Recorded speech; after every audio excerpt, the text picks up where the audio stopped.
For learning today is the first part about coming when called. When we first start teaching our dog to come when called, you want to remember that we use two words, the dog's name and the word come. So you want to make sure it's always a happy, fun place for the dog to be.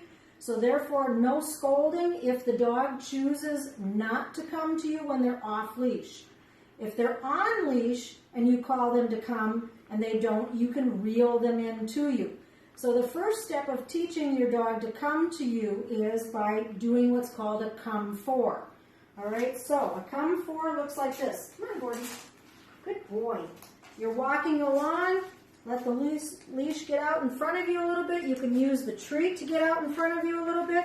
Call them to you saying, Gordy, come. Getting hold of the collar. Okay, at this point when they're first learning this for first year kids, they do not need to sit in front of you, but what we want them to do is to come up and let you get hold of that collar. All right, so again, it looks like this. Dog is walking with you. Let the leash drop a bit. Call them to you. Gordy, come. Take a couple of steps fast backwards. Get hold of that collar. Tell them what a good boy, what a good collar that is. All right, good boy. When you've practiced a couple of these come-fors for the second year kids, we want to have you guys start getting your dogs back into the mode of the wait command.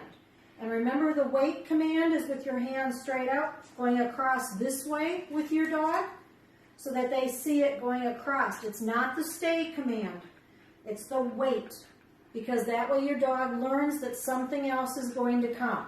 All right?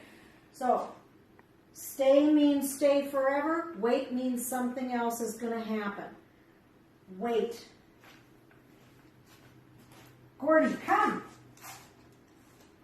Draw them up as close as you can get them to you. There you go. Good. Come. Lots of praise for that. A fun game to play with our dogs is to put them in a wait. I've taken Gordy off leash for this. Wait. Good boy. Just a couple of steps in front of him, and to get him to come in faster to me, what I'll do is I'll spread my feet a little bit, and I'll tell him, Gordy, come. And as he comes to me, I throw the treat so he runs through my legs. He has to go behind to get that treat. That way it's motivating them to come in really fast to us and really close, because they're going to be used to you tossing that treat through.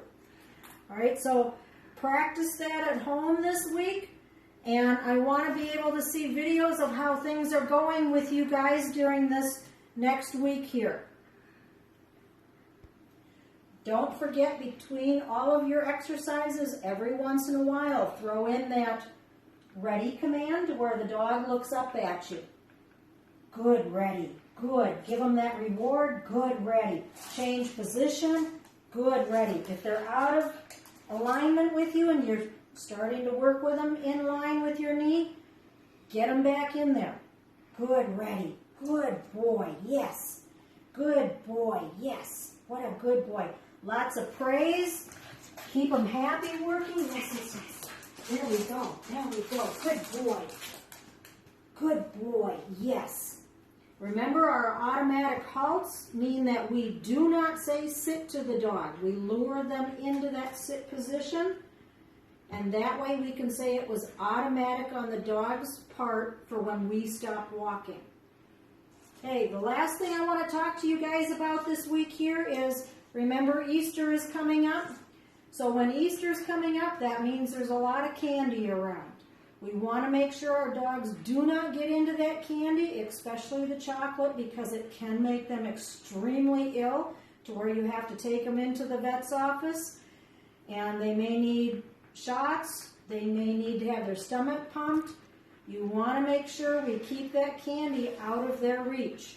Okay, so have a happy Easter, everyone, and we'll see you next week at class.